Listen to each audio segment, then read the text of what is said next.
দুর্গাপুজো গেল, লক্ষ্মী পুজো গেল, এলো এবার কালী পুজো।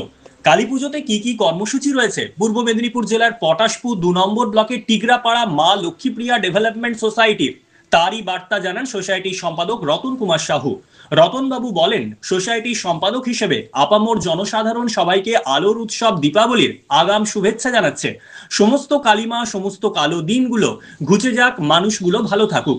মানুষের পাশে, মানুষের কাছে, মানুষের সেবায় নিয়োজিত মা লক্ষ্মীপ্রিয়া ডেভেলপমেন্ট সোসাইটি সারা বছর মানুষের জন্য কাজ করে থাকে।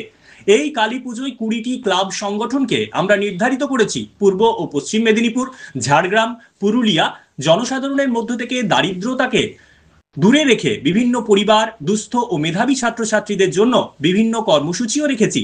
সামনে রয়েছে শীতকাল, তাই বয়স্ক বৃদ্ধ বৃদ্ধাদের জন্য শীতের পোশাক, ডেঙ্গু প্রতিরোধের জন্য মশারিও রেখেছি।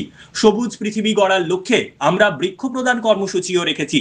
শিশু শ্রেণী থেকে সমস্ত শ্রেণীর ছাত্রছাত্রী এবং কলেজ ছাত্রছাত্রীদের শিক্ষা সামগ্রী বিতরণ এরও ব্যবস্থা রয়েছে।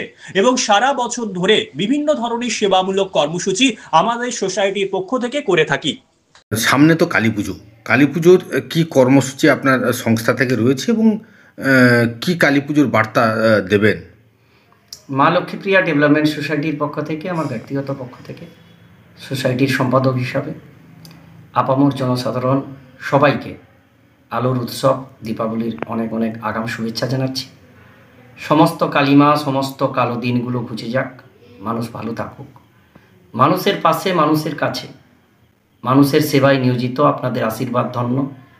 আপনাদের সহযোগিতাকে পাথেয় করে সারা বছর আপনারা বিভিন্ন মাধ্যম দিয়ে জানেন যে মা লক্ষ্মীপ্রিয়া ডেভেলপমেন্ট সোসাইটি মানুষের জন্য কাজ করে থাকে। আমরাও এই মা আসছেন, সেই কালী মায়ের পুজোতে আমরা 20টি প্যান্ডেলের সাংস্কৃতিক মঞ্চ অর্থাৎ 20টি ক্লাবকে আমরা নির্ধারিত করেছি পূর্ব পশ্চিম মেদিনীপুর এবং ঝাড়গ্রাম জেলা এবং সঙ্গে পুরুলিয়া জেলার। সেই সাংস্কৃতিক মঞ্চ থেকে আপামর জনসাধারণের মধ্য থেকে দারিদ্রতার মধ্যে থাকা অসহায় বিভিন্ন পরিবার এবং দুস্থ ও মেধাবী ছাত্রছাত্রী বিভিন্ন কর্মসূচি রেখেছি। এই পুজোর বার্তা কি দিচ্ছেন? পুজো মানে আনন্দের মেলা। পুজো মানে হচ্ছে মানুষের সঙ্গে মানুষের মেলবন্ধন। পুজো মানে হাজার দুঃখ কষ্ট দূর হয়ে আমরা একসঙ্গে মাতৃদর্শন করা। পুজোতে সবাইকেই বলবো, সমস্ত দুঃখ কষ্ট ভুলে গিয়ে সমস্ত আত্মীয় স্বজন, পরিবার সদস্য সবাই আনন্দে মেতে উঠুন। পুজো আমাদের বছরে একবারই আসে। বাঙালিদের কাছে শুধু নয়, জাতি ধর্ম নির্বিশেষে সবাই সর্ব জায়গাতে মানুষ এই পুজোতে মেতে ওঠে। কারণ ধর্ম যার যার, উৎসব কিন্তু সবার। সেই উৎসবে সবাই সামিল হয়ে যান। আর আমরা বয়স্ক বৃদ্ধ বৃদ্ধাদের জন্য সামনে শীতকাল রয়েছে, সেই শীতের বিভিন্ন প্রকল্প রেখেছি।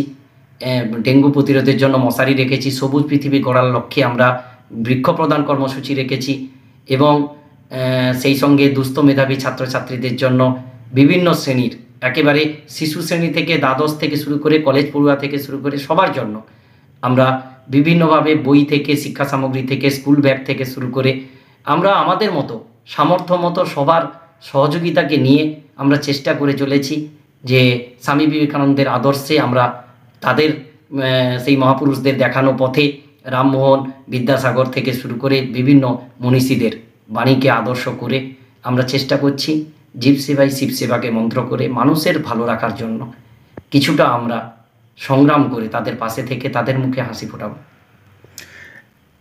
গত গেল তো দুর্গাপুজো, লক্ষ্মী পুজো, সেখানে কতটা সংস্থার পক্ষ থেকে এই সেবাদানমূলক কাজ করলেন এবং কতটা খুশি এই সেবাদান নিয়ে? হ্যাঁ, দুর্গাপুজো গেল, এখনও মনে হয় যেন আমাদের পুজো যায়নি মনে হয়েছে। এখনও আমরা ভুলতে পারিনি। প্রাকৃতিক দুর্যোগের মধ্য দিয়ে বহু ক্লাব বড় বড় প্যান্ডেল মাতৃদর্শনের ব্যবস্থা করেছে। আমাদের পাশাপাশি পটাশপুর 2 নম্বর ব্লকেও বিভিন্ন ক্লাব আয়োজন করেছে খুব সুন্দর করে। সেই সমস্ত ক্লাবের সাংস্কৃতিক মঞ্চ থেকে আমাদের কর্মসূচি ছিল। টোটাল আমাদের 170টি ক্লাব ছিল বিভিন্ন জায়গাতে।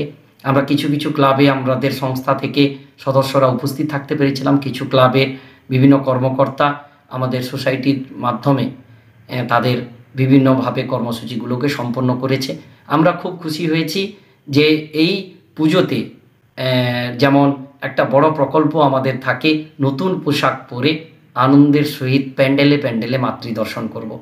আমরা একেবারে বাড়ি বাড়ি গিয়ে দেখেছি যে অসহায় পরিবার যাদের পক্ষে সম্ভব নয়, 1 বছর নয়, 2 বছর নয়, বছর পর বছর তাদের ছেলে মেয়েদের নতুন পোশাক কিনে দিতে পারছে না, তাদের একেবারে নতুন পোশাক পরিধান করিয়ে তাদের কাছ থেকে ভালোবাসা পেয়ে আমরা সত্যি খুব আনন্দ পেয়েছি যে তারাও নতুন পোশাক পরে আনন্দের সহিত মাকে দর্শন করবে। আর মায়ের কাছে একটাই বার্তা দেব, যেন সারা জীবন আমার এই সোসাইটি, আমি এবং আমার সদস্যরা এবং আমরা সবাই মিলিতভাবে এই মানবিক বন্ধনকে সামনে রেখে, মানুষকে ভালো রাখার চেষ্টাকে সামনে রেখে মানুষের দুঃখে কষ্টে সাথী হতে পারি, এই আশীর্বাদ আমরা চাইব মায়ের কাছে। সেবামূলক কাজ মানে মা লক্ষ্মীপ্রিয়া ডেভেলপমেন্ট সোসাইটি, সেই জায়গাটায় মানে কিভাবে এতটা পদ এগিয়ে যাচ্ছেন বা চালাচ্ছেন? আজকে মা লক্ষ্মীপ্রিয়া ডেভেলপমেন্ট সোসাইটি বলতে বলতে প্রায় সদস্য সংখ্যা প্রায় চলে গেছে 1 লক্ষের কাছাকাছি। শুধু যে আমার বা সোসাইটির অবদান নয়, মানুষের অবদানটা অনেক বেশি। প্রচুর শুভাকাঙ্ক্ষী মানুষজন আছে। আমরা যে সমালোচনার ঊর্ধ্বে তা নয়, আমার এই সোসাইটি শুধু নয়, আমিও নানাভাবে চায়ের দোকানে, পানের দোকানে, আড্ডাখানায় বহু মানুষ সমালোচনা করে, কিন্তু সেই সমালোচনাকে আমরা সম্মান দিই। সেই সমালোচনাকে মাথায় নিয়ে তাদের সমালোচনাকে গ্রহণ করে আমরা চেষ্টা করি যে তাদের দেখানো পথগুলো, সেই শুভাকাঙ্ক্ষী মানুষের পথগুলো, তাদের পাশে পথগুলোকে লক্ষ্য করে এগিয়ে যাওয়া। আর মা লক্ষ্মীপ্রিয়া ডেভেলপমেন্ট সোসাইটি শেষ কথা নয়, বহু এনজিও রয়েছে যারা এর থেকে অনেক বেশি বেশি কাজ করে। তাদের কাছে আমি ধন্যবাদ জানাবো তাদের জন্য, এবং তাদের কাছে আমি অনেক অনুপ্রাণিত। আমি মাঝে মাঝে যখন সোশ্যাল মিডিয়াতে তাদের ভিডিওগুলো দেখি, তখন নিজে নিজে ভাবি যে তারা অনেক ভালো ভালো কাজ করছে। আমিও চেষ্টা করি না এই সোসাইটির মাধ্যমে কিছু ভালো করার।